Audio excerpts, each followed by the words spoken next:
হয় নিশ্চয় যেটো ডিমলেণ্ড ৱাটাৰ পাৰ্ক গুৱাহাটী খানাপাৰা এইটো পাৰ্কত যেটো এটা ঘটনা ঘটিছে বড় দুৰ্ভাগ্যজনক ঘটনা এইটো কাৰণ আমাৰ যেটো 24 লাইভৰ যেজন মুখ্য সম্পাদক তেখেত গৈছিলে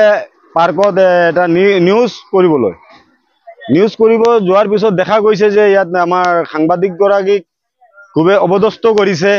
আৰু যেইখিনি ঘটনা হৈছে তাত এই মহিলা মানুহজনে যেইখিনি ঘটনা তাত ঘটাইছে মানে দুৰ্ভাগ্যজনক ঘটনা আৰু বহুতে বেয়া লাগিছে আৰু সাংবাদিক কোন সাংবাদিক কি বস্তুটো জানা দৰকাৰ বুজাৰ দৰকাৰ সাংবাদিক হৈছে এজন আমাৰ সমাজ সেৱক যেহেতু আমাৰ সমাজক ক'বাত দুৰ্ঘটনা হৈছে কিবা হৈছে গোটেইখিনি কথা আমাৰ ৰাইজৰ মাজত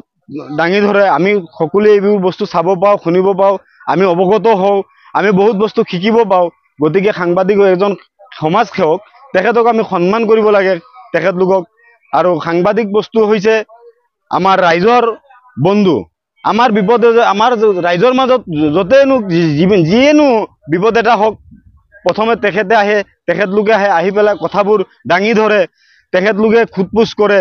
আৰু আমাৰ মাজত কথাবোৰ দিয়ে আমি পাওঁ আমি শুনো আমি চাওঁ এইটো যেটো ঘটনা হৈছে এইটোৰ ওপৰত উচিত তদন্ত হ'ব লাগে আৰু সাংবাদিক গৰাকীয়ে উচিত ন্যায় পাব লাগে আৰু অসম আৰক্ষী অসম চৰকাৰক আবেদন কৰিছোঁ নিবেদন কৰিছোঁ আৰু অনুৰোধ কৰিছোঁ যাতে ইহঁতে উচিত তদন্ত কৰি তেখেতক উচিত ন্যায় দিয়ে।